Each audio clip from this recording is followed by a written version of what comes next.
You were here for a majo Amakwaba Ediba MyShow NDCHour Jumedi so medin e de Alfred Kuyoli. And let matana adwamu a na metena adwam Today GhanaNews TV. And na edmesi apakan mu se enne don hwere ba ko ene fa idie ni mu yi. Ye meje mo baba ewumre bra makom nnwuma so abafie. A monye bi papa bi adie. Mo tije da konwa mu na mo yi mo simu no mo fantie. Na yendwentwene Ghana ho. Today GhanaNews TV. And on Facebook, YouTube, Twitter, Instagram. And obenyaye our Twitch so TikTok na use so aye wo hono. Si ehia nwumre se ya. Sede de bia na meka no. Ghana yi die Ghana punto 20 na ehia. Nye se yeni dwumadi, nye se yeni bibibi ye. Na mum ehwe se de Ghana ye kro no.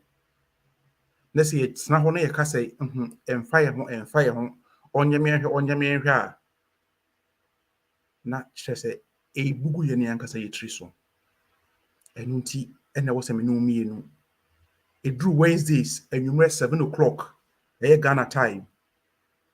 Na we na was Central Europe so 8 o'clock.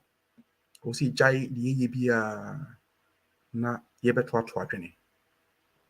So what join here wadaroma as usual share page no, share link no na ma foforo so enya ye enhwe ye bi. Jumedi yenemo ene eye tiadamase se monya akunya mojebre na motie akunya mu na mone yi to sa don hwere ba ko ne fa akwantui yankopon hira wo bia wo bia bidi aseda a ini kabia ma NDC the National Executives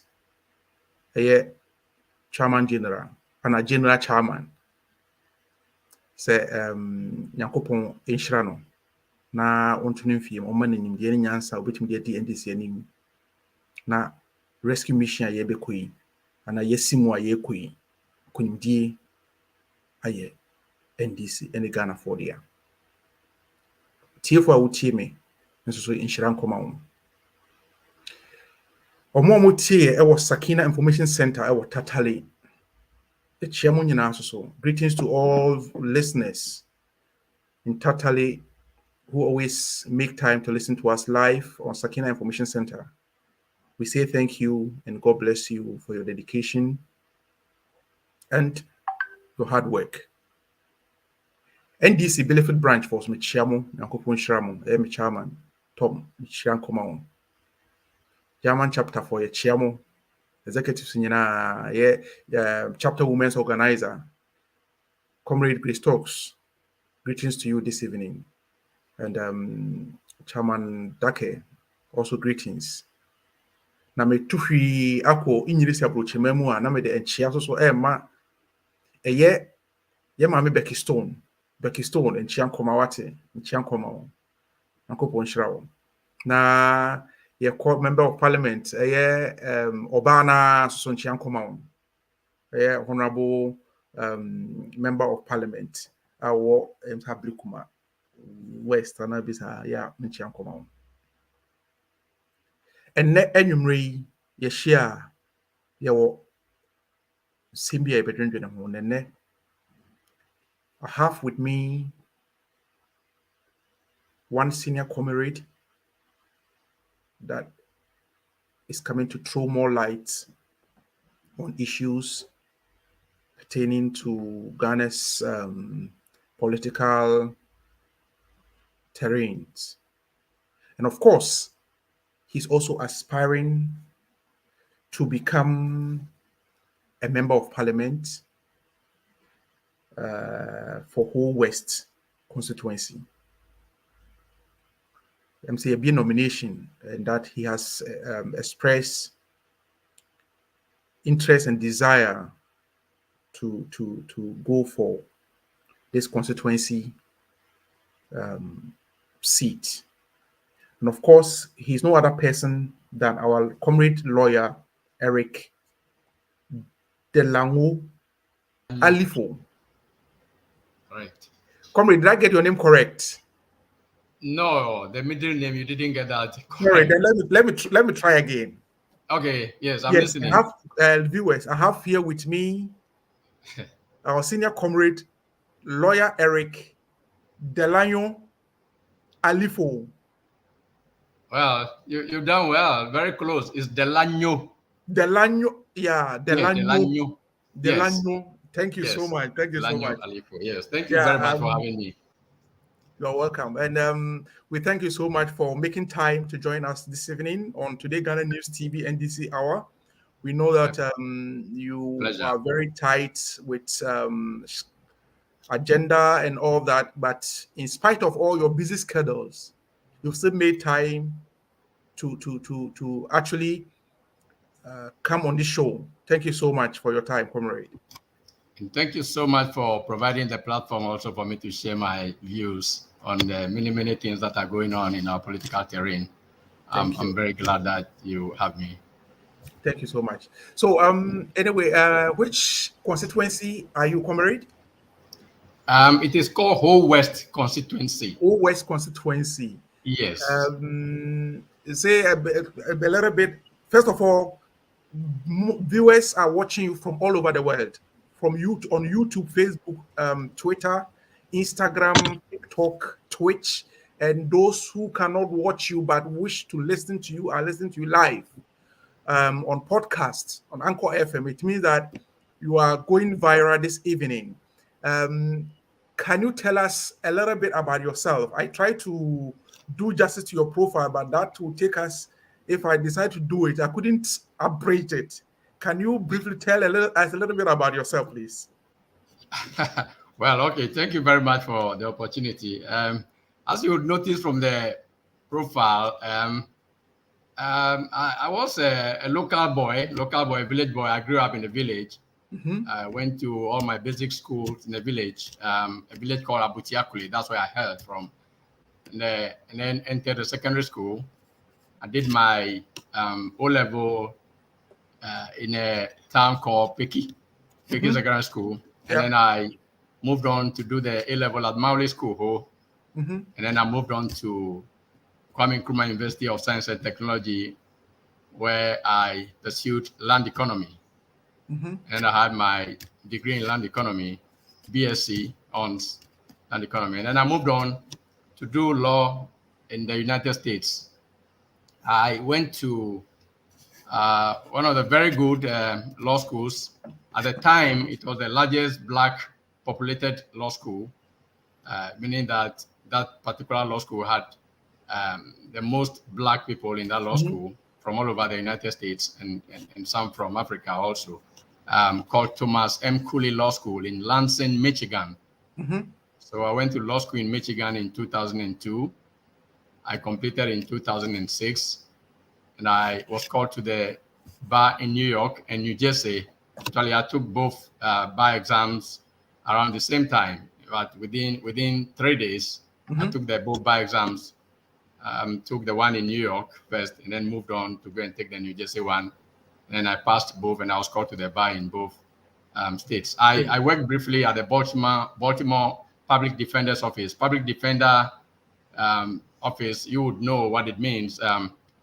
This is a state-sponsored department that provides legal defense for accused persons. And so I worked in the Baltimore Public Defender's Office. Earlier on, I did my internship at the Attorney General's office in Washington, D.C. And then I worked briefly at the Baltimore Public Defender's Office. And then I was recruited by the United Nations, actually under the UNV, United Nations Volunteers Program. I was recruited straight away from the United States and then brought to Africa, brought to UNMIL, United Nations Mission in Liberia. So I had a 2-year initial contract, renewable every 2 years. But after the first 2 years, I decided to come back to Ghana. I just wanted to, in fact, it was a blessing that I got recruited for United Nations and asked to come to Liberia, because after my law school in US, I just wanted to come back. I thought that I had to be back here to do something in Ghana.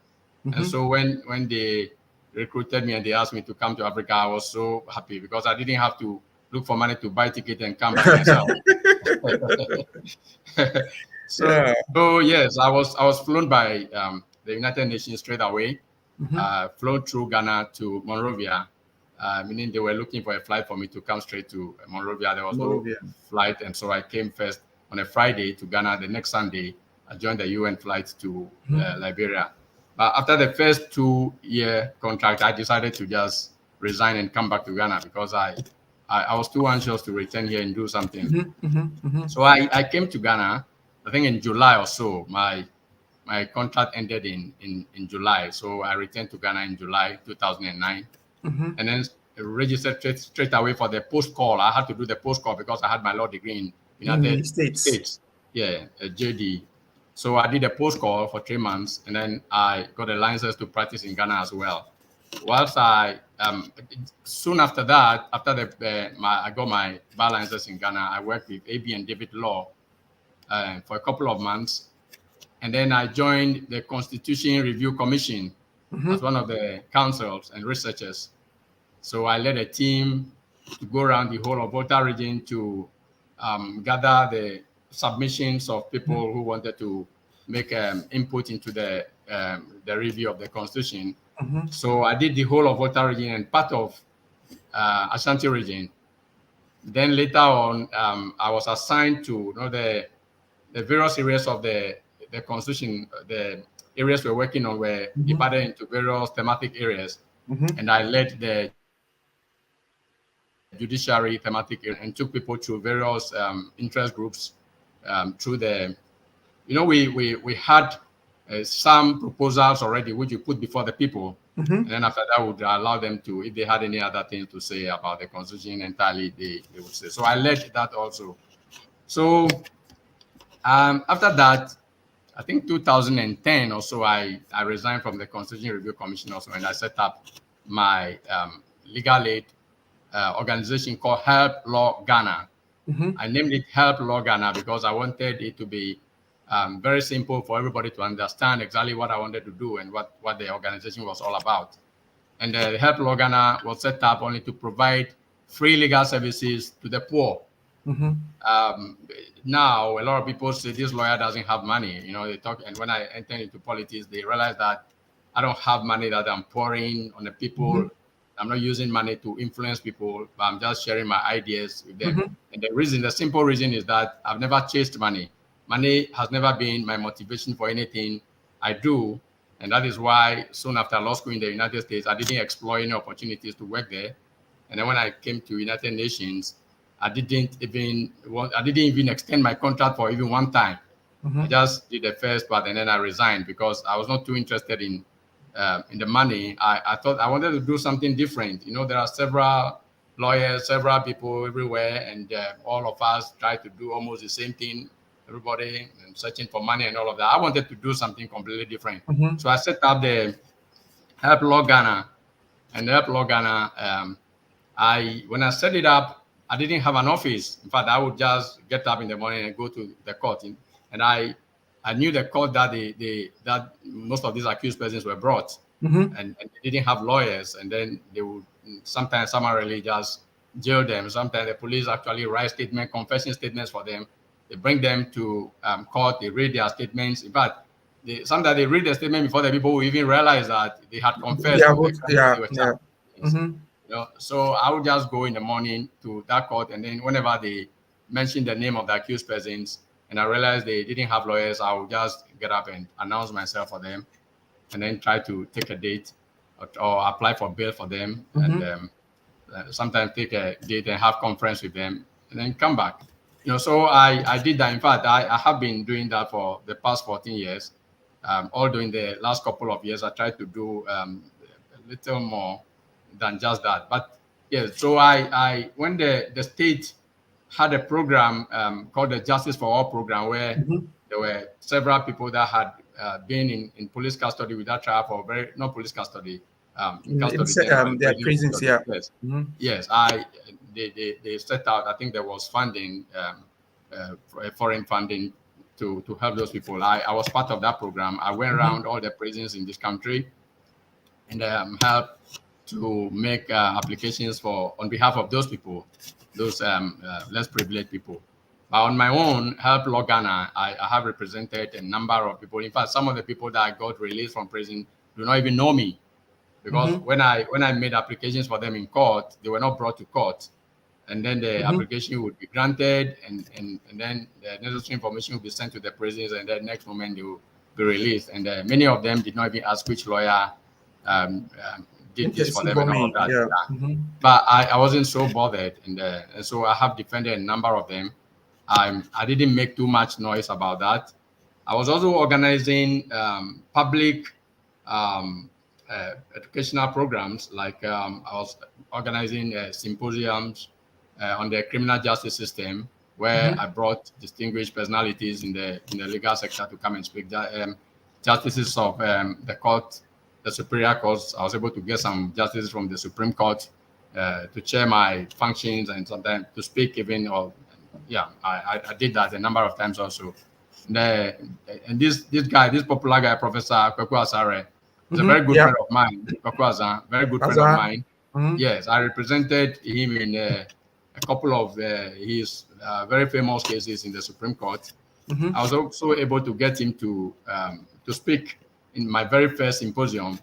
He came around and he spoke also. So nice one. That is me. Political wise, yes, I am a staunch NDC activist. In fact, I started working for NDC since 1992 when the party was formed, and I was in the university, KNUST, and I was when TAIN was established. I thought that TAIN was inaugurated first in Tech, and so the executive at Tech were adopted for as national executive for a brief period. So I attended almost all NDC congresses.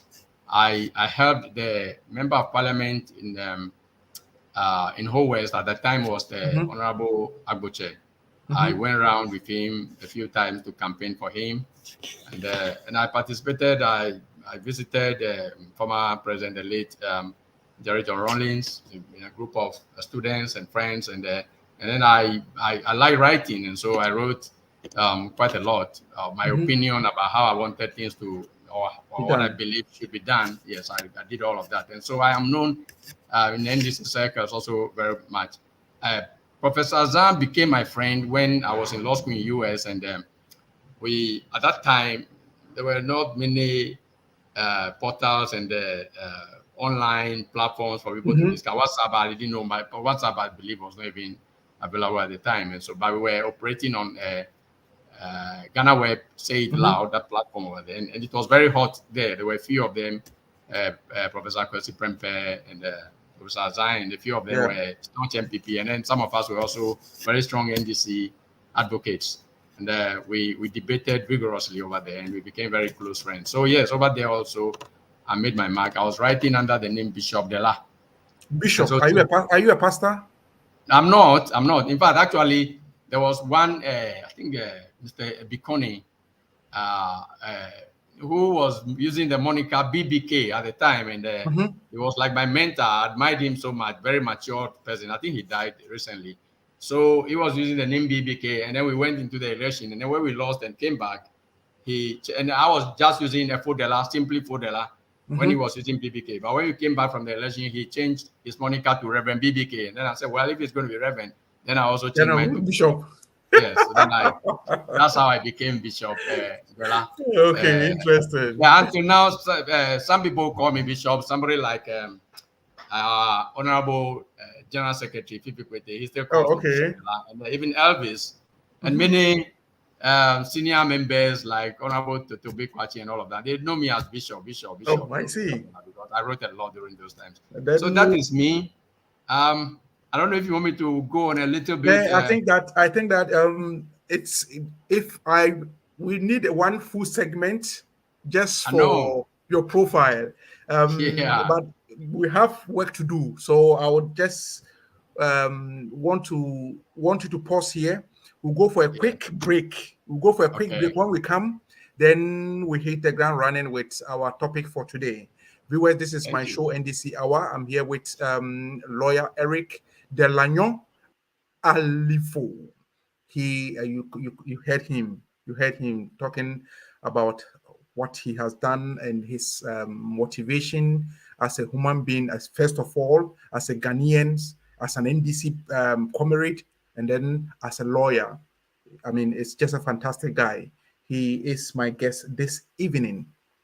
And today we are going to discuss, of course, the 2024 rescue mission agenda. We are asking the need for fresh minds and fresh ideas. Because 2024, as you all know, is a rescue mission because this country has to be rescued. And we need fresh minds, fresh ideas so that we can go in and rescue our country from the destroyer. Viewers, we are going for a quick commercial break.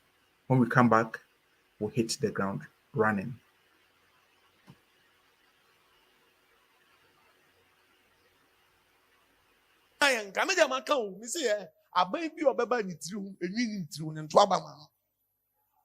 President bi obeba enwi ntru nto abama no. Okay. Because me many to fuma bu nkunta bi. Kwame Nkrumah bedi Ghana konwa na enwi woni tiri ho. Oya de fine.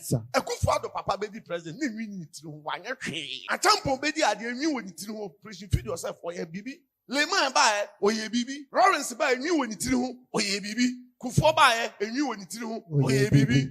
Atamas ba enwi woni tiri ho oya bibi. John Mahama ba enwi woni tiri ho oye bibi akwawe bai enwi ni tiri ho saje ni tiri ho tia no sana na mamote zero woma wa form bu mani nyina nso enwi ni obutiri ho bawomia enwi ni tiri ho finance minister Foriata enwi ni tiri ho Kojo Opan Nkrumah enwi ni tiri ho Kwaji Mamenu health minister enwi ni tiri ho KT Hammond enwi ni tiri ho Abujinapo lance minister enwi ni tiri ho Chairman Sabonsu enwi ni tiri ho Minister of Parliamentary Affairs enwi ni tiri ho Atachia enwi ni tiri ho ono no fa se gabi o chede akon so enwi ni tiri ho se di o mu tiri ho tia no sa na mama moti Sakola government and Sakola performance na president be di akonwa na enwi ni tiri ho mo fo mu nyina so e coincidence ana there be e di aboni ebom no bia tiri ho Sakola na say adwomone Yo, Sakola government no work ni nyina seven de Edika, Edika, because sometimes what translating how Nana Akufo-Addo is governing this country, you ask yourself, does he have empathy for Mother Ghana? Does he have the country at heart? But anyway, today my guest is here, so I wouldn't want to bore you. We'll go straight to lawyer, then we can begin with our topic for today.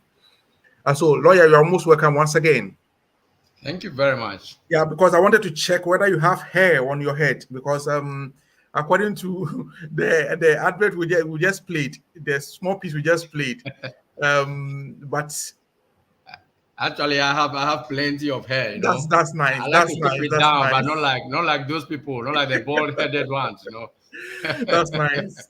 Yeah. Anyway, yeah, lawyer, we are saying that the way since 2016, when Ghanaians decided to change the leadership of the nation to the NPP, of course, to Nana Akufo-Addo,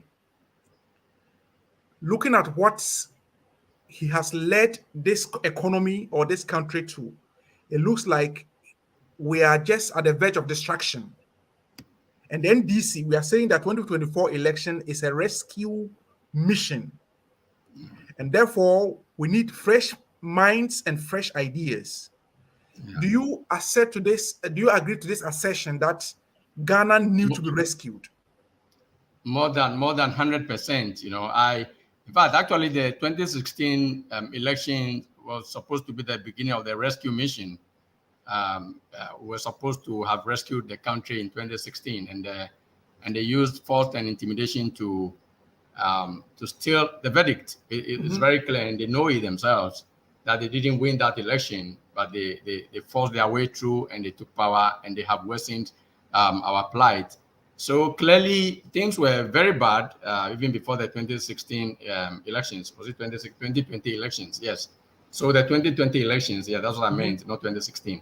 The 2020 election, that was supposed to be the first phase of the rescue mission. We should have rescued Ghana.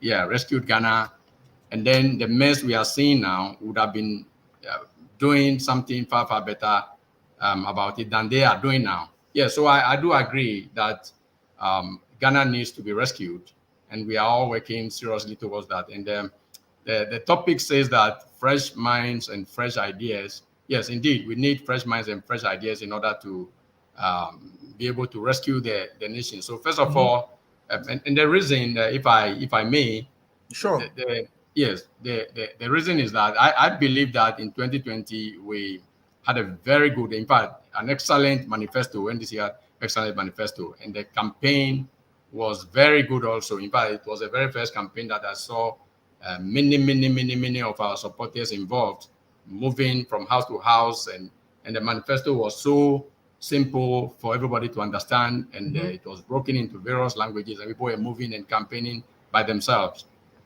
So I don't think that much should change about that manifesto. Maybe they may change a few things, but I don't think much should change because the manifesto is still very good. You mean that the People's Manifesto? The People's Manifesto. Yeah, jobs, prosperity, and more. We just need to make a few changes in the manifesto and then move forward with that. But we need fresh minds in the sense that, the victory of the party at the presidential level has to be driven by the grassroots, has to be driven by very strong people at the grassroots. And the leaders at the grassroots, or the leadership at the grassroots, constitutes the parliamentary candidates. And so the parliamentary candidates should be able to drive the support, rally the people, and motivate the people, inspire the people at the local areas, at the very grassroots, in order for them to vote massively for themselves first, and then for the presidential ticket. And so that is where we need the fresh minds, because if you analyze our 2020 elections, you would see that many of our parliamentary candidates at the time who have won in many areas are becoming liabilities right now. They are not adding much to the fortunes of the party. And so we need fresh minds in those areas, and then fresh ideas in those areas to propel the victory of the party. So I believe in the topic very much, that we need to rescue. That brings me to my next question to you. I understand you are aspiring to contest for the presidential, the parliamentary seat in Ho West. Yes, that's correct. What prompted you to just come forth to lead Ho West constituency? Yes, actually, like I said earlier on, I told you how I devoted about the whole of my 14-year legal career for the less privileged people, trying to work for the poor. Meaning, I have the vulnerable and the less privileged people at heart so much. I think that they need to be helped. I tried it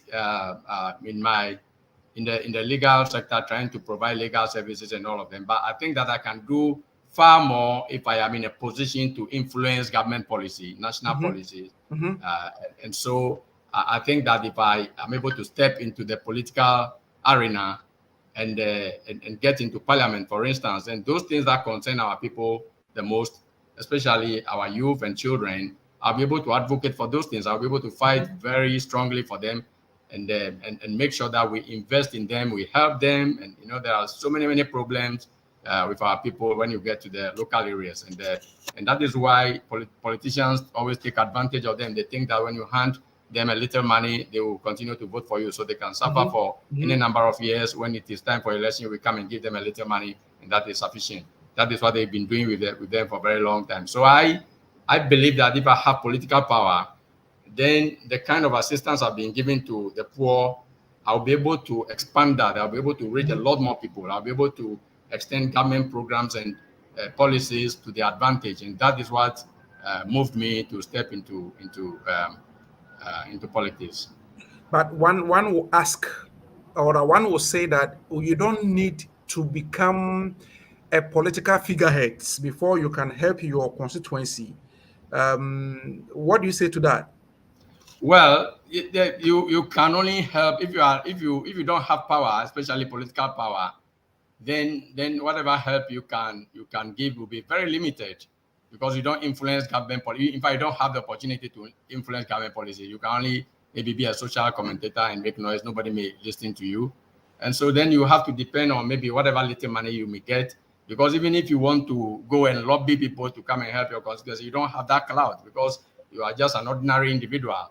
So you may not be able to help very much in that. But when you get in there, in fact, being a member of parliament alone, you have some clout around you. You'll be able to make contacts. You'll be able to go to places. And then, there's also the possibility that you may even be a minister, a deputy minister, which even brightens your chances to get the kind of assistance that people need for them. So yes, indeed, this is a popular saying. People always say, well, you don't need, and especially when you are challenging somebody who is in power and the person thinks that you are at his heels, and they tell you that, oh, you don't need to get into politics before you help, but you can only do as much when you are not in politics, when you don't have power. And for me, I have done a lot already, as I have said. I believe so, because I have put my 14-year legal career, I've put it at the services, at the benefit of the poor. And so I have done something, and I continue to help in my own little way. But I believe that when I have political power, I'll be able to. In fact, then you have access to even resources, government resources, maybe channeled through you, and then you'll be able to apply those resources for the benefit of the people, apply them properly, invest them in strategic areas. You see, that is what our MPs don't do. They think that whenever a community is struggling to build a school block somewhere and you go and donate 20 bags of cement or 50 bags of cement, that they think that is their work. No. And so they are not really, there's no coordinated approach to development. You won't see things happening. You only see isolated as initiatives by some NGOs, and then the MPs run into them, and then they donate a few cement blocks or maybe cement, and that's it. So there's a lot we can do to help our people, and they are not getting it because they don't have the right leadership, and the leadership they have also they are not anxious to do it because they don't struggle to get elected. They only dole out money and they are elected, and so they leave the people to suffer. Yeah, talking about influencing government policies, I want to ask you, what need have you identified in whole West that you think demands an attention in government policy before this matter can be, or that issue can be addressed, or that need can be addressed? The one thing that I think that I will devote my time for very much is the youth development and the skill development. Our youth are suffering. They don't have jobs. You see, I've been telling them that, you see, the resources that come to our political leaders, instead of hoarding those resources and then planning only to give them out to people they call delegates to elect them, you can invest those resources in strategic. For instance, I was saying that when you go to most of the communities, you find one or two people who have learned some trade. They've learned either fitting, or somebody is a caterer, or somebody is a tailor or a seamstress, and they cannot even establish a place of their trade. They don't even have kiosk, common kiosk, And so, how about a member of parliament investing money, because at least they have common fund. If they don't even have the ability to lobby people to come and invest in the community, at least they have common fund. How about using the common fund when you get to a community in Chito, for instance? You go to Chito and say, well, I can identify this person who is a caterer but doesn't have money to build a restaurant. How about if I invest the common fund, we invest so much and get a restaurant for you somewhere in Ho, and then we ask you to employ five people, people. And then somebody from another place who is a tailor will say, well, okay, we'll buy 3 sewing machines for you.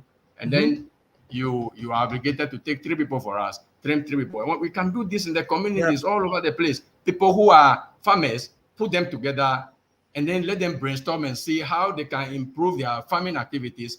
What do we have to do as leaders? If we put money, in which areas should we put money in to benefit, to help you that your farming can be improved and all of that? All these things can be done. They are doable because, you see, the monies that we hoard and use to buy the votes, these monies can be channeled into this development. And so you do something for the youth, apart from looking for jobs for them in the security services when the options come up. You also try to set these people up, businesses all over the place, and then try to build some factories, get people around to come in. But none of this is happening anywhere in the constituency. And it's not happening because nobody is holding the leadership to account. And the leadership doesn't think that because the leadership doesn't suffer, they don't suffer to get elected. All you need to do, you don't have to tell the people anything. You don't have to promise them anything. All you need to do is to give them money. And so as we speak now, and the primary is coming, they are making lists and writing people's names and say, I want 900 people. I want 600 people. Those people, whether I'm going to give them any promise or not, all they need to do is to come and vote for me. I'll give them some money. They vote for me. After that, they suffer for another 4 years. And then I come back. So these are some of the things we can do. And there's a lot more. And, this is a political season. I don't even want my ideas to be stolen by anybody. Definitely. But the ideas are there plenty. And we can actually, they only need to trust the right people who tell them the truth. And then together, we try to develop ourselves, develop our areas, and do the right investments. And you see that everybody will be smiling. When you do that, then when the people are trying to build a school block somewhere, the MP doesn't have to go there and give 20 bags of cement because you have empowered the people and they themselves can buy all the cement that they need. That's true. See, but because they are not working and you go and buy the cement for them and they are so happy, or you go and paint, or you go and buy iron sheet or whatever, roofing sheet, and then they are so happy. They think that that's all. That's what the MP has to do. And so they are failing. Many of our MPs are failing our people, and our people are not even aware of it. They just follow them, and they are afraid of them, and that has to change. If anything has to change, that has to change. And so I am hoping that we are going to whip up interest in the youth to see that, look, when they bring money, get their money, chop their money, and make sure you vote for people who would improve your future. Thank you so much, lawyer. There are a lot of messages coming in. I would want to go and read some comments and messages. Then we'll come back and then continue with you. Viewers, you are watching my show NDC Hour on Today Ghana News TV. We are live on YouTube, Facebook, Instagram, Twitter, and of course, we are also live on TikTok, Twitch, and if you want to listen to us live on podcasts, you can get us on Anchor FM. And those of you in Tatale, you can also listen to us live on Sakina Information Center. If today is the first time you are joining us on any of our social media platforms, please subscribe to our channel and share the page, and then like all the pages, activate the notification button so that anytime we come live, you'll be the first to be notified so that you won't miss any of our episodes.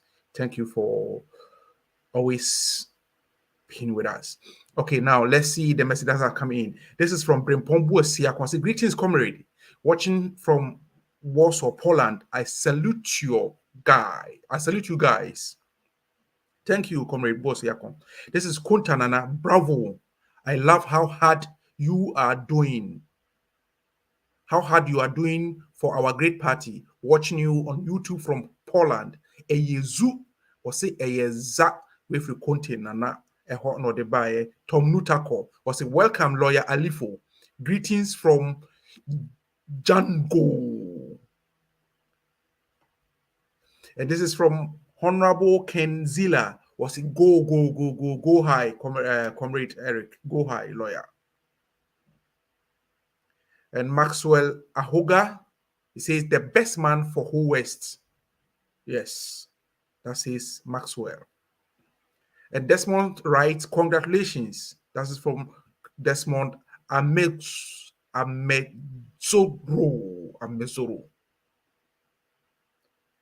Sorry if I mentioned your name wrong, please forgive me. And this from Alanda. He says we are reaping live from, or we are watching live from Frankfurt and Maine. He said he's watching us from Frankfurt. And this is from Leila Mahama. Good evening, comrade. Watching you from Bielefeld. Good evening, comrade Leila. This is from Grace Talks, our able chapter women's organizer.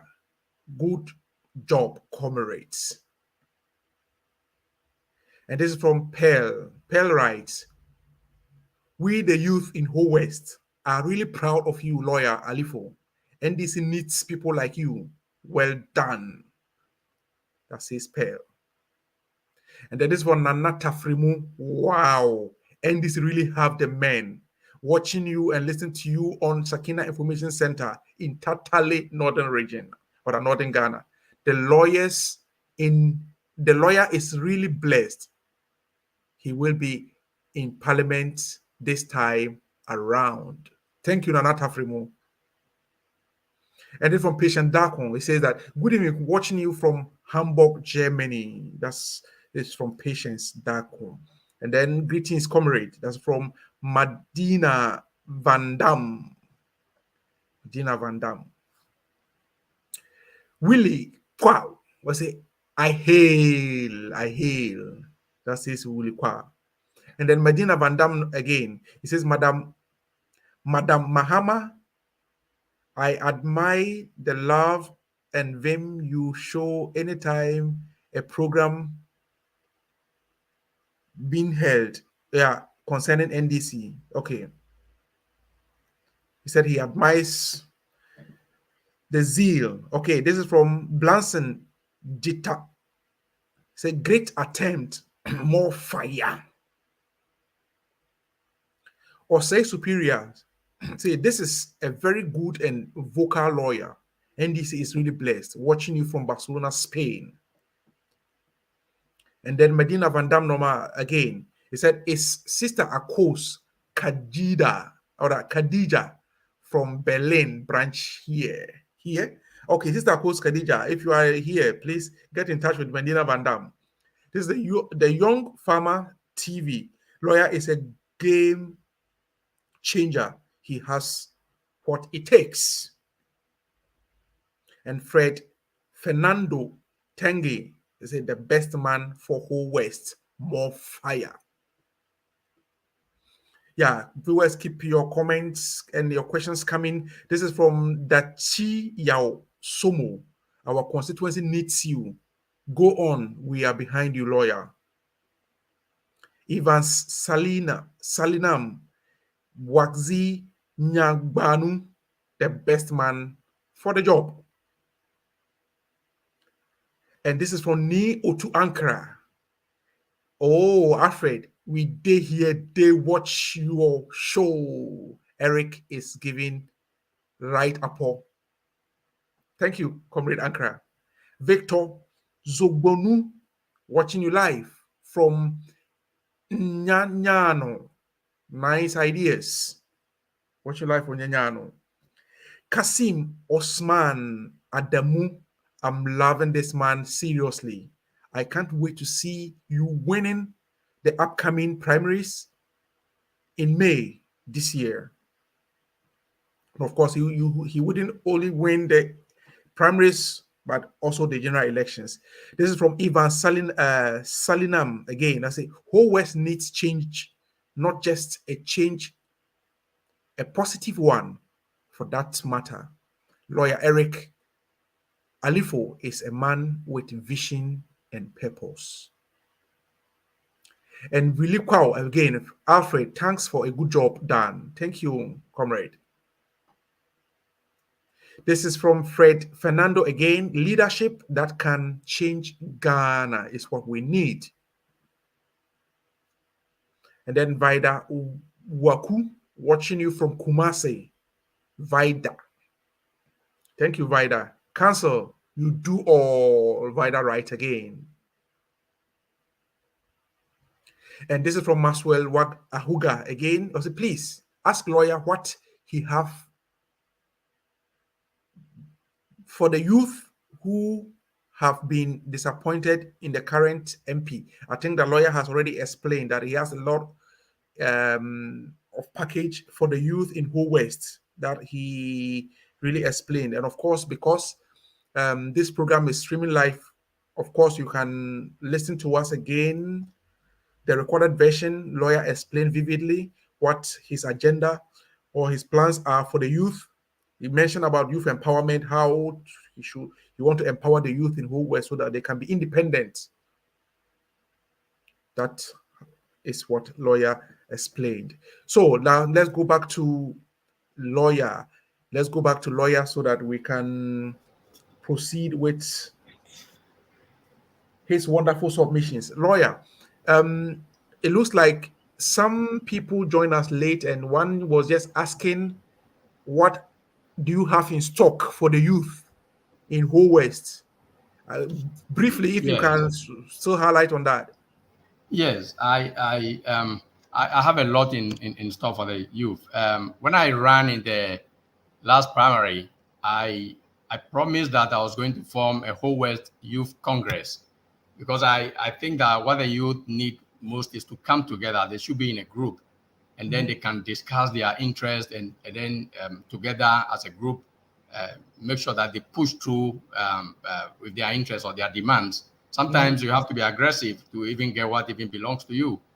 And so there's not been any youth groups in the whole of the constituency until I came in. I got into this political game in 2017, when I went around the whole constituency and I formed Lawyer Alipo Fan Club, and they were made of the youth mostly. And so I told them that we're going to form a youth congress, and then we'll be discussing their needs, and we'll be trying to seek their welfare in many various ways. That didn't happen. I didn't win. But all the same, I made sure that I registered. I helped some of the youth to register a Whole West Youth Congress and development. So that group is there. It's a registered group right now. And I've been putting them together, helping them. They've been visiting the senior high schools in the constituency and planting economic trees on the campuses and all of that. Yes, I still have that vision to put the youth together. What the youth need is leadership. They need direction. You see many of our people who look like destitutes, and they are in town drinking, and some of them even smoking weed and all of those things. It's just that it's not that they are stupid. It is because they are helpless. Nobody is giving them direction. Nobody is giving them leadership. We need to bring all of these people together into groups, and then the youth themselves would help us, or help me if I am their MP, for instance, would tell me what they think they want to do, what we can do. We all brainstorm. Once we form these youth groups, like I said already, some are farmers, some have learned trade, some are electricians. How can we help them set up their small businesses? And then we even sign a contract also with them to also employ others, or to get others. And if you look at the NDC, the People's Manifesto, you see there are programs in there for the youth. And so if the party wins and those programs are rolled out, they need somebody who can understand those programs, can understand difficult, maybe documents that may come regarding those programs, and go out there and force and get something and bring them to the youth also, and help our youth also to participate or to benefit from those programs. So yes, we'll do all of these things. And like I said, we will not be using whatever resources that are coming our way to just be buying 10 bags of cement, 20 bags of cement here and there and all of that. Of course, we'll help to develop the communities, the whatever buildings. We'll try to lobby and get people to come and invest in those. But you see, the development itself has to be community initiatives. We help the communities to form their community development associations, and then we lobby central government or local government to help them, to assist them to develop all the projects that they have initiated by themselves. We'll do that. But quite apart from that, we should be channeling our money or our resources into developing the youth. We identify their traits, and we put some money in those traits for them.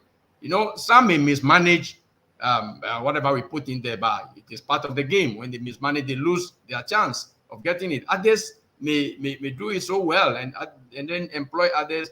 No, they can do poultry, they can do piggery. There are several things. We come together, and then so we establish these little businesses all over the place, and they will advise, and this will happen. In fact, it shall happen, because we are not going to put the money there. In fact, we will set up for education, for instance.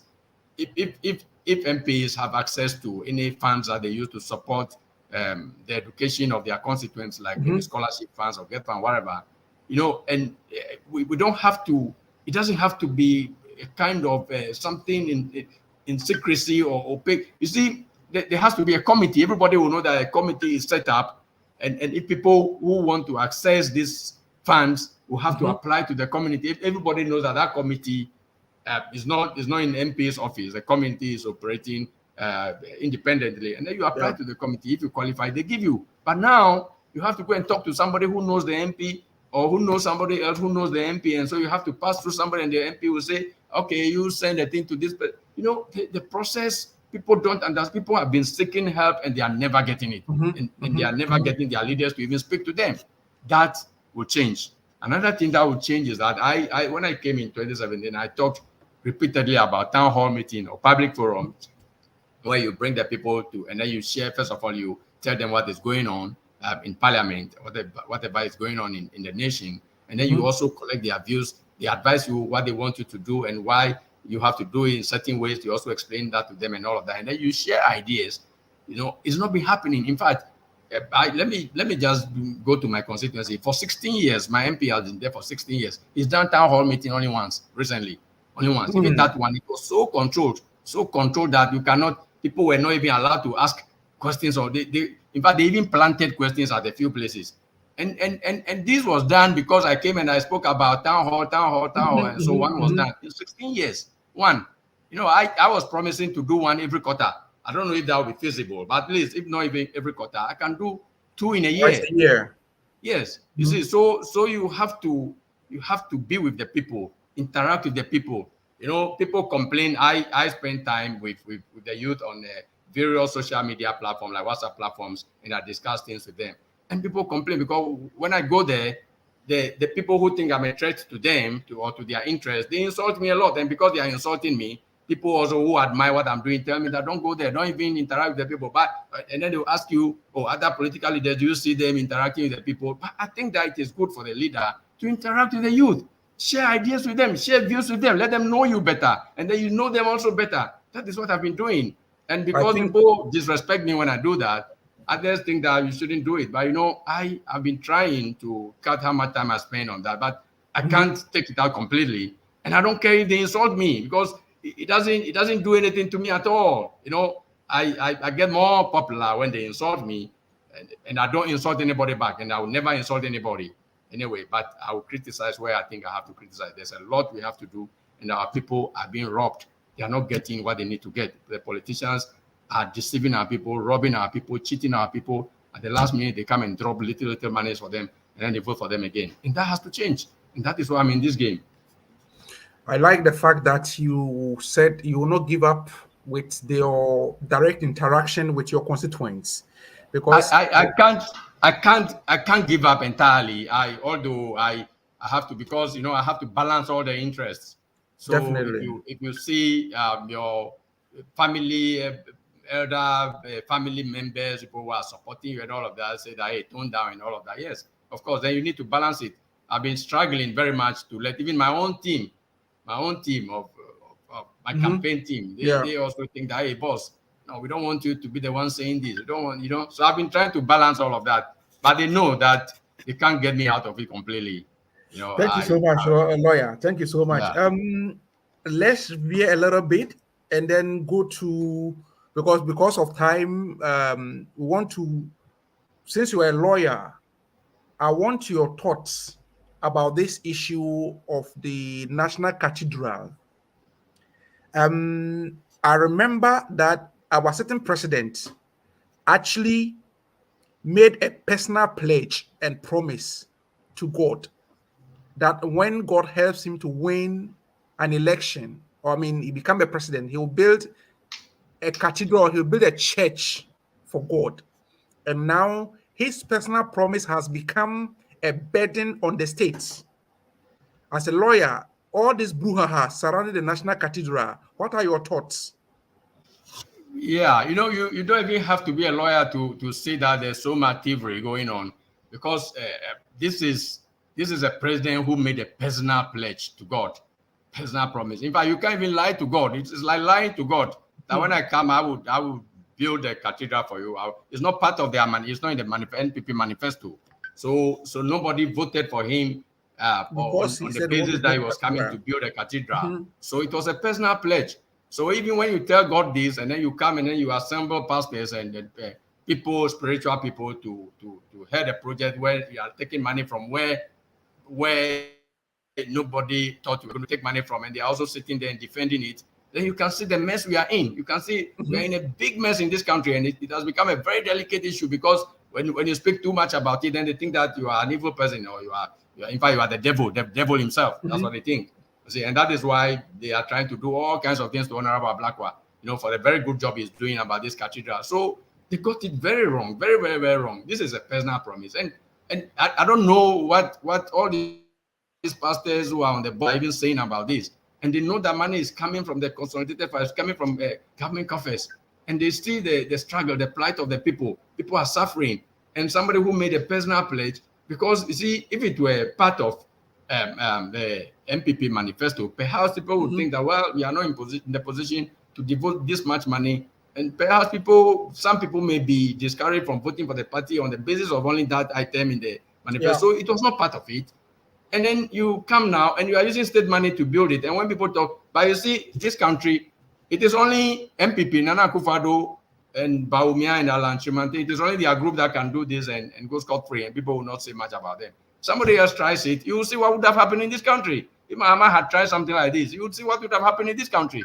But you see, for them, they are doing a lot of.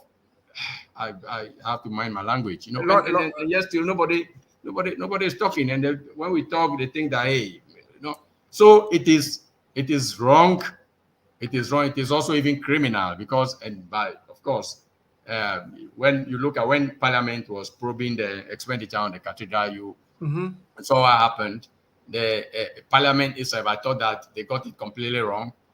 This is a parliamentary proceedings, and if they are allowing the executive, because then the Speaker allowed the Attorney General to come and make submissions and trying to influence the way Parliament should work, and this is coming directly from the executive. You see, and these are separate bodies. Oh yeah. So Parliament has to do its own thing, and yet they brought somebody from the executive to come and tell them that no, you can do this, you cannot do that, you can do this, and then they are setting standards, judicial standards, and say that because the court has ruled about on a conflict of interest and say it's only Shira that can deal with that, so this one should go to Shira. No, nobody. Parliament has to do its own thing the way the Parliament prefers to do it. That is the way Parliament should do it.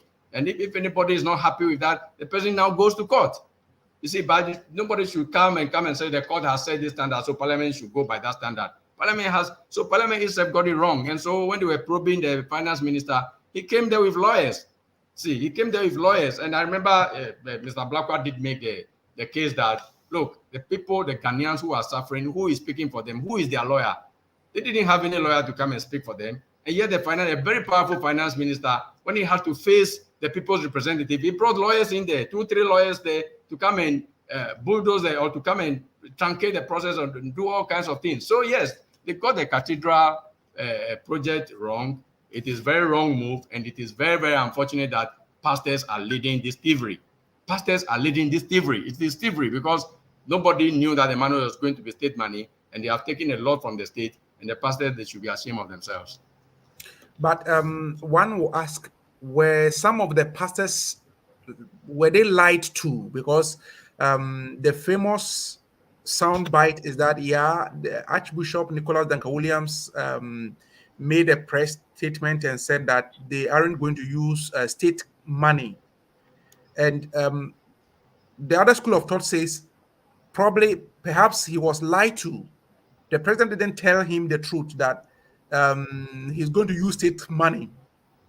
Could that be also the case for some of the? Yeah, I believe so. I believe that initially they were lied to because look, they were also part of the citizenry. We all heard what the president said. It was a personal pledge. So when he was putting the board, when he was putting the board together, that would be what they knew. That would be the what they had in mind. But you see, as soon as they realized that the money was coming from state coffers, they should have been bold to say, no, this is not what we thought. And they should have resigned. Even those that resigned, they are not even bold enough to state the reasons clearly. You see, they are beating around the bush, trying to find some of them, you can read between the lines and see that they were disappointed. But they are not bold enough. And those that have remained, they realize that they were deceived and they are still there defending what is wrong. That is our concern. That is a problem. Yeah, but I do believe that initially they also didn't know that the money was going to come from the state. But once they put the board together, and they had a project on their hand to implement. I'm sure they didn't bother too much where the money was coming from, and then they just continued the project, And so now they are cornered, kind of, and well, they are pushed, and then whenever they open their mouths to speak, they just goof, and they are struggling so much to defend the indefensible, and that's very sad for our pastors to be doing that, because this is a Christian nation. We still follow them. Anytime they shout the hallelujah, we say amen, and yet how can a pastor have different identities, different names, different passport, two mothers, and that actually brings me to my next question. That was what I was going to ask you as a lawyer. Is it good for somebody to have two identity? What danger? You don't need to be. My very honorable host. You don't need to be a lawyer to even know that people should not have multiple identities. Everybody should be unique. One person, you are one. That's all. You see, if you have different names, it has to be very clear to everybody that you are the same person who has these one or two names. So that is what has to be the case. So if you have, and you can't have passports in various names, traveling with passports in different names and with the same photograph in them, and then you have even a thin. You have two number, Yes, you have two things: tax identification number, and then you have two mothers. I hear that as well. And so how one doesn't have to be a lawyer to see that there's something very wrong. If you see this matter shouldn't have even gone to charge. As soon as these things were revealed, this man should have been picked by the police straight away, investigated and put before court. But it cannot happen if Nana Akufo-Addo is the president and the man is working under him and they are all MPP people. This cannot happen. So everybody is seeing the foolishness that is going on there. And they say, what is Shira doing about this? Somebody has two identities and somebody claims he has two mothers, and there are two official documents with two different names, and we are going to charge talking about conflict of interest. This is purely criminal. IGP, they should have picked this man straight away the next day once these things came up. But nobody is touching them. And that's how funny our country is. Lawyer, lawyer, I want to ask you, looking at all these things that are happening, as you rightly said, some of us aren't lawyers, but of course you listen to certain things or you see certain things and you said, no, this is wrong. Can Ghana get to a point where if government changes, the new government will take up every single event that has some sort of criminality in, so that you do justice or prosecute these people so that they will face the law squarely? Can we get to that point? Yes, it should be possible. You see, but you also need the support of the society as whole. You see, and you need the support of even the judiciary. I'm a lawyer, and I have to be very careful. Because sometimes when you speak your mind and your view, which you believe in, even about the judiciary, they haul you before the professional bodies and they try to intimidate you all over. Yes. So the point is that we have to even subject the judiciary, the conduct of the judiciary, even to scrutiny, to strict scrutiny, and see whenever a new government comes and they want to investigate these matters and they want to take this vote to court, are we going to have the best support from the judiciary? Are they going to do their work? Are they going to be very objective? Would they do all of that? We don't know. We are not seeing signals that may happen. But yes, otherwise, of course, yes. I'm saying that, look, it's taking us too long to make any meaningful progress in our democracy.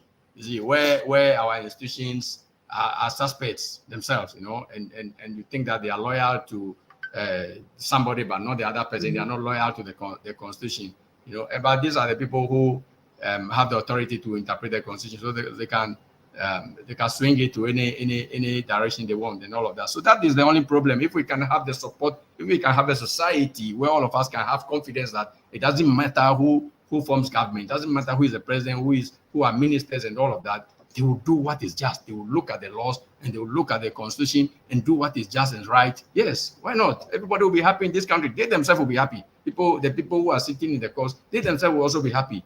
You see, but I'm not sure they will be happy when they know that they are doing somebody's bidding. And I'm not accusing anybody directly anyway. I'm only stating my view, and I have to be free. I'm a citizen as well. I have to state my view. So I'm saying that yes, these things can happen, but we need the support of the judiciary also, because when you investigate these people and you file charges against them, you have to take them to court. But when you take them to court, the court leave them, perhaps because some of them think that they are their friends or they are their colleagues or they were appointed by them and all of that. How can we make progress?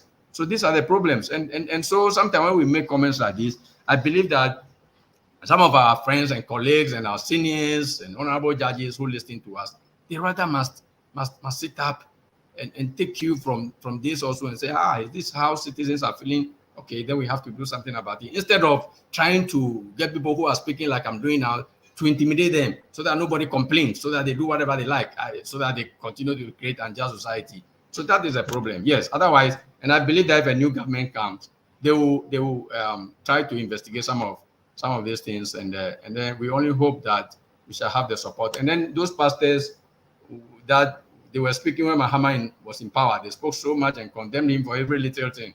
And Nana Akufo-Addo is doing far worse, and they are not talking. You know, maybe as soon as government changes, and somebody else comes, if it's John Mahama that comes and tries to take some action again, perhaps some of them will come up, or new ones may come up and start speaking again. That is the kind of society they are creating, and it's not helping anybody. It's not going to help them themselves and their children. So I believe that all of us will sit up one day and know that we are heading for a ditch and try to change our ways. And then thank you so much. My last question regarding this topic, the issue of injunction. The Reverend Kwesi Boateng has secured court injunction on Honorable Ablakwa, and that he's restraining him from not talking about him or his case for the next 10 days or something.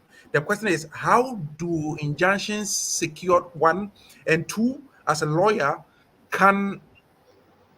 he's a lawmaker and he has some sort of immunity.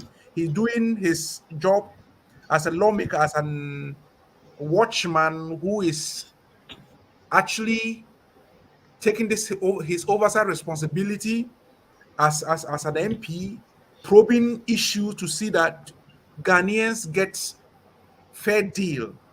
And this same person, a court has issued an injunction on him. From the law perspective, are injunctions just issued just like that, or sometimes the judge? What are some of the considerations the judges take into account before injunctions are issued? Well, let me first of all address the point as to whether it is right for a lawmaker to be injuncted in this manner. I haven't even heard about these things. You know, this whole doctrine of democracy, it is a Western culture that we are practicing. You see, and then we are doing it so wrongly that I can't even imagine that this is a member of parliament who is performing his duties, and then you tell him that don't speak about certain things. You see, they should have the right to speak about whatever they want to speak about. You see, whatever. In fact, I'll be open to the situation where if they say, well, maybe you can't speak about certain things in certain on certain platforms and certain media and all of that. Maybe, just maybe, I'm not saying even that I would agree to it. That will also have to be examined properly.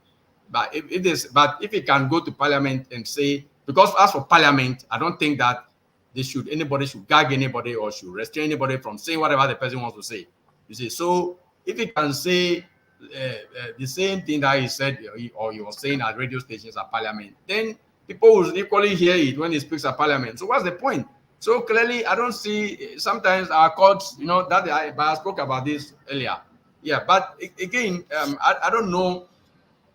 Maybe some of the factors maybe the judge may consider would be that, well, maybe you are making certain comments or observations that may damage the reputation of the man so much that if there's an investigation ongoing somewhere else, if the investigation vindicates a man and yet you have damaged his reputation already, then perhaps that damage is irreparable, which also I disagree. So for me, I haven't read the reasoning behind the judgment. The injunction. But yes, so I don't see any basis why a judge would try to gag a member of parliament from obviously disclosing information about somebody who is supposed to be a pastor and who has multiple identities and has documents that do not add up, have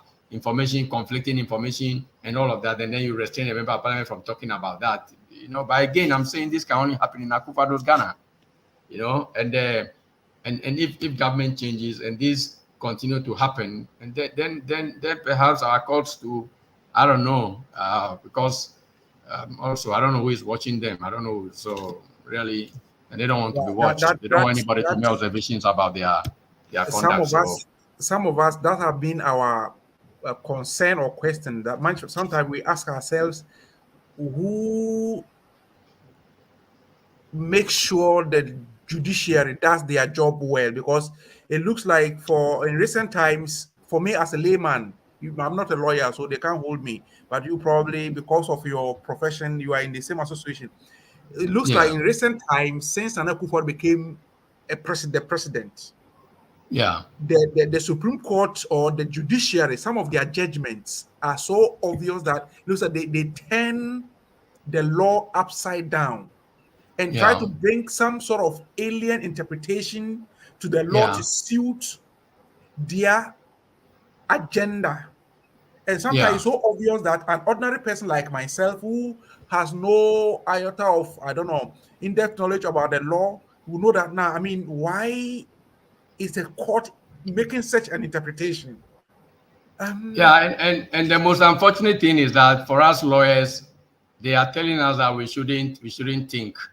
We should, whenever the courts make decisions, we should support it. So if people like you think that the decisions are outrageous, we should struggle to let you see that they are not outrageous. I won't say any further than that. But as a citizen, what can I do because honestly, it's a danger to our democracy, honestly speaking.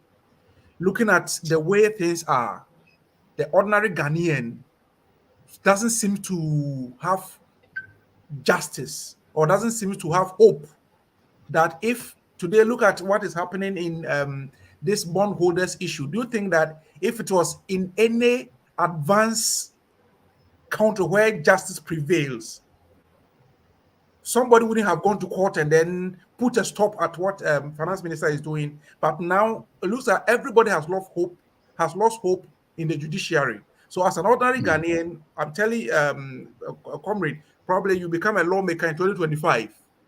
That is the fear and the threats to our democracy, is the way nowadays the judiciary is handling issues pertaining to interpretation of the law and enforcing justice and equity. Anyway, you said you won't say anything, but this is the toughest question you have asked me this evening, and let's leave it at that. Or at best, you can only continue speaking. People must continue speaking. People like you have platforms like this. You must continue speaking. Thank you, lawyer. I wouldn't want to push you further than this. Viewers, this is my show NDCHour. I'm here with lawyer Eric Delano Alifo. He is a barrister and a lawyer. He has an NGO, Help Law Ghana, and his main mission is to help people who are in need of lawyers, but of course they can't afford to have lawyers. And of course he does that pro bono, and it's a social, how do you call it? Social intervention. He's also offering to Ghanaians. So if you need a legal advice, please, it's not always that the rich gets good legal advice. You can get in touch with him and he will gladly help you. And of course, he's also aspiring to contest for whole West constituency seat. And we appeal to the whole West constituents that please remember your own. Eric Delagnon Alifo Esquire. Remember him. I want to go for a quick commercial break. When I come, I'll read the messages and the comment that have come in, and then I'll take the last comment from Lawyer. Then we'll wrap up this evening's show. So viewers, let's go for a quick commercial break. And this is MyShow NDCHour on Today Ghana News TV. We are live on YouTube, Facebook, Twitter, Instagram, and of course TikTok. We are also live on Sakina Information Center in Tatale. And if you want to listen to us live on podcasts, we are on Anchor FM. My name is Alfred. We are going for commercial break and we'll be right back.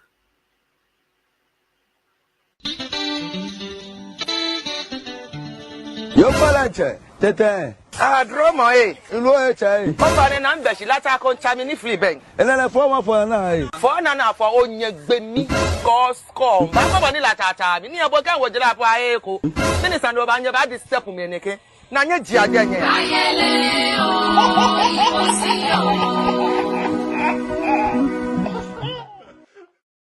Yeah, welcome back. 2024 is a rescue mission. The agenda is the rescue mission. We have to rescue the country, our mother Ghana, from destruction. We have actually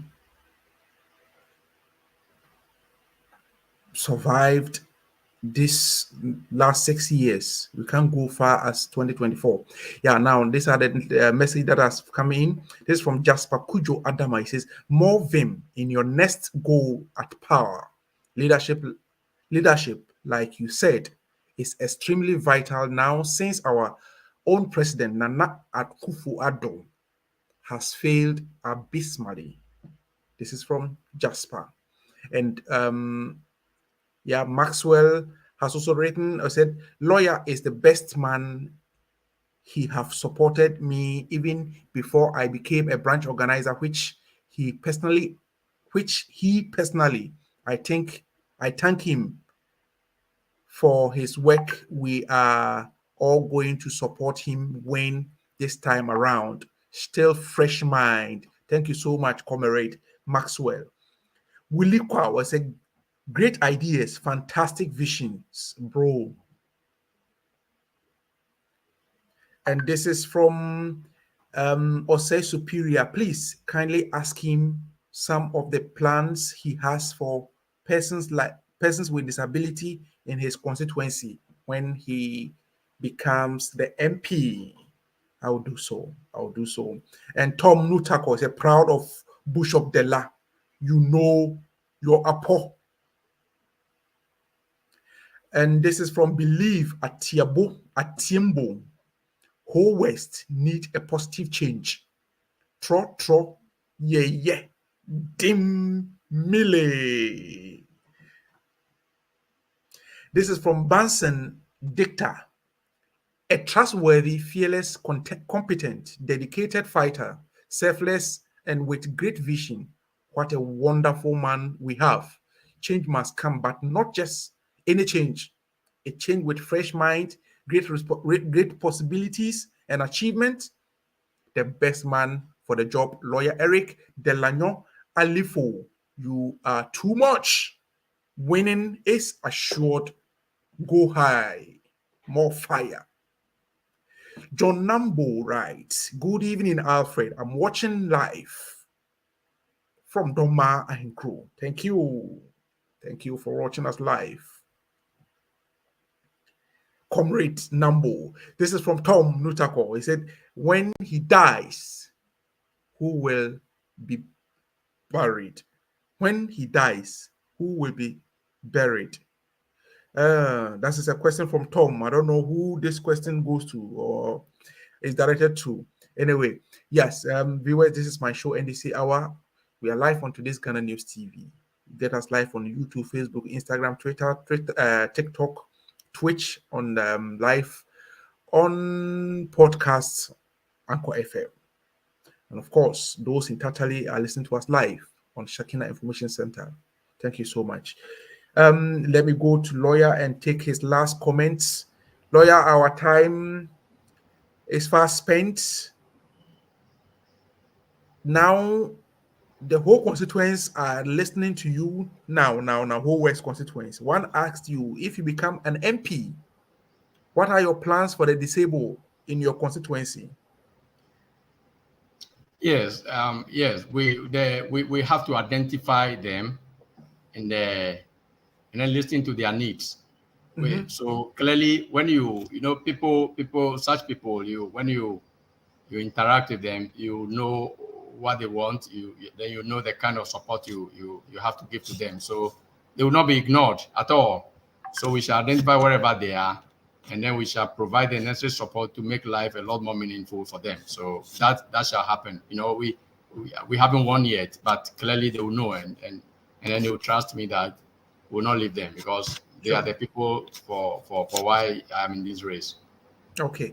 Now that we are talking to your constituents, I want you to look into the camera and then speak to the heart, the conscience of your constituents. In whatever language you want to use, you are free to go. In the next 3-4 minutes.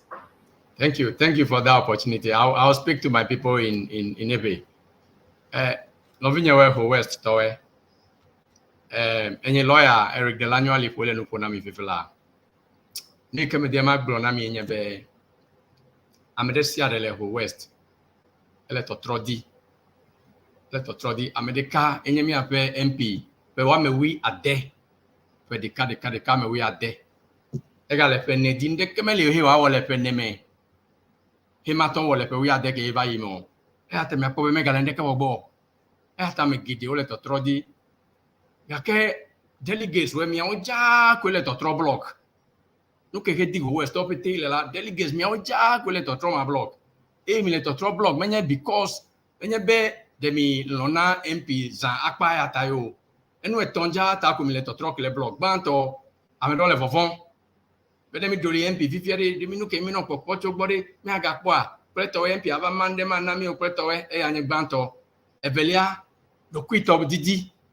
Doku tome didi MP wonde na we akpo edohi eno kula MP bakpero padaka alo viobe skula MP na gaviro ta we akpoto tala mega hia ne mega lende ko le du komo kra na mia pe so ho kra me hia yakuya yi na me se me nega yu kra yakuya yi etonlia o le mi able amiro le mi able o le mi afeta o fokpenyo vivla emi le vivla la o mi apen ko de list de we jinyo be mi ala me 900 di o le amede chebela me vedi amede chebele yole gamana mi be aloje 20 cedis peto na mi every week be yole nuka credit prenami mi ape doko nye be MP da gbonyare na mi o me da gbonyare na mi o na mi make sure be mi vote ne mi stop the to troke hedia me se amelele ho West enu etonke ja akwe gba vovon evela doku to me titi amedo mi po mi ato time pico yaga yi etonle anye ameke mi to rival mi able comme de list o ejinyo be mi MP ko mi aga vote na la omeleti na minu ke MP awocho akoto ke meno bana mi ga ko mi aga vote na MP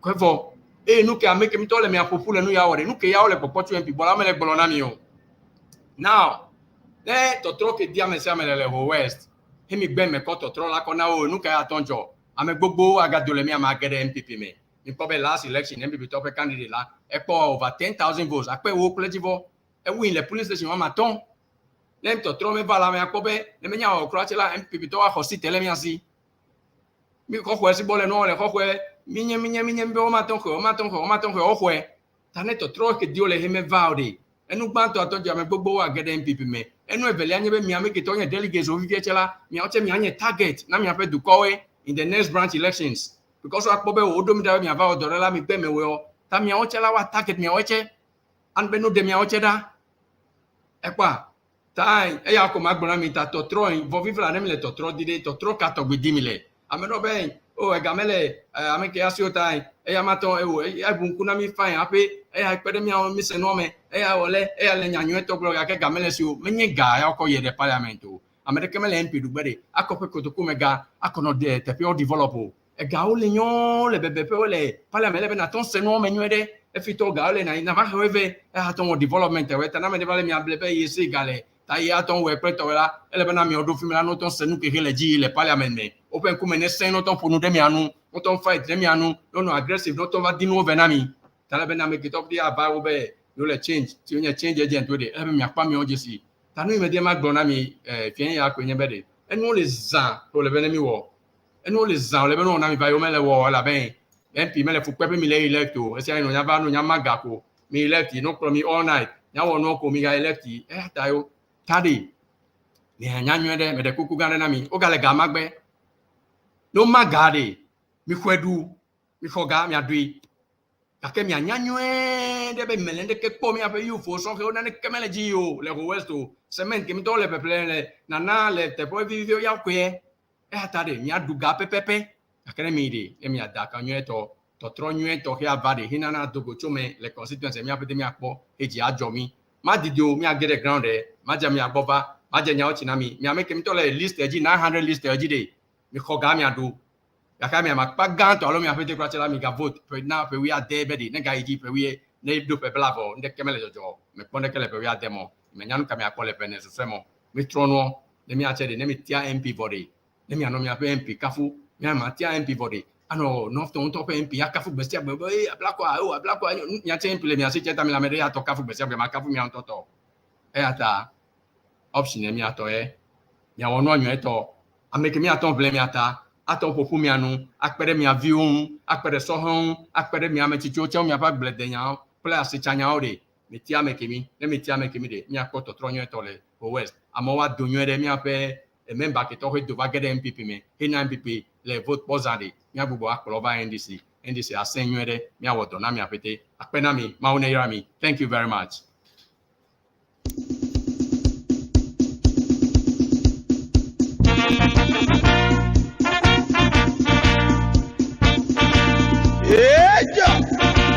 Suzuza.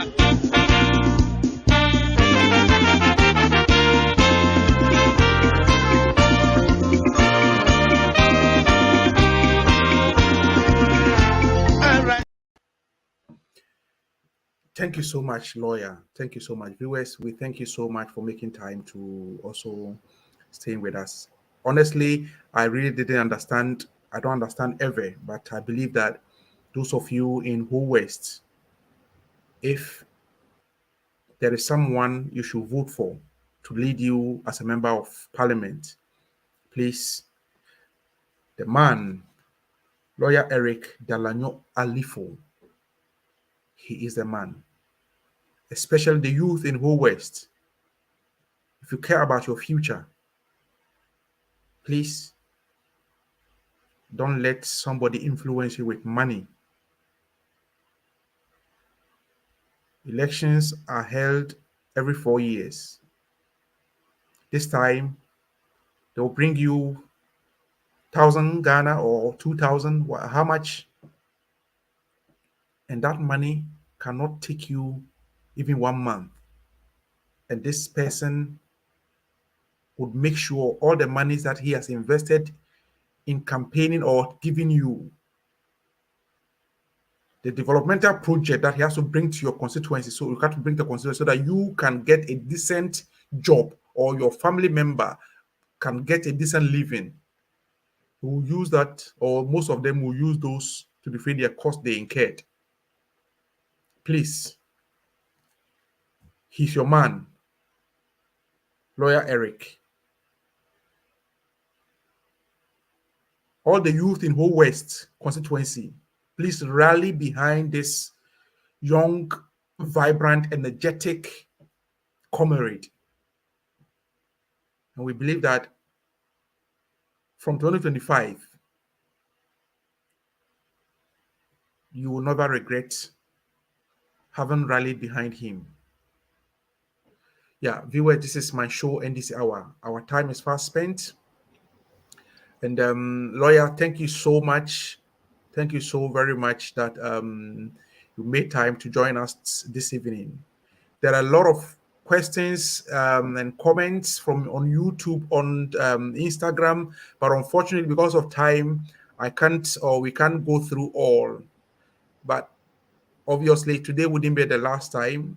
Since the battle has just begun, we'll find time to host you another time before probably you go for the elections in May.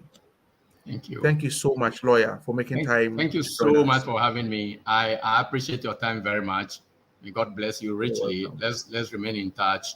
And like you said, I'll be very grateful if you can find time to let us do it one more time before May. Definitely. So that, we'll do that. The message will go deeper. Thanks so much. And may your industry flourish. Thank you. Thank you. Yeah, viewers, that was lawyer Eric Delagnon Alifo, an aspirant for Whole West constituency seat. He was my guest today. We touched on issues, but because of time, we couldn't. We had a lot to talk about, but of course, time didn't permit us. But we thank you too for making time to always sit behind your PC, phone, laptop, tablets to watch and listen to us, and of course, interact with us through your comments, questions, and your inputs. If you sent a message that could not be read, please, it wasn't deliberate. Forgive us. We'll make sure next time we'll read your messages, and of course, you send it on time so that it won't skip us. Thank you, and we'll meet same time next week. 19 hours GMT, 20 hours CET.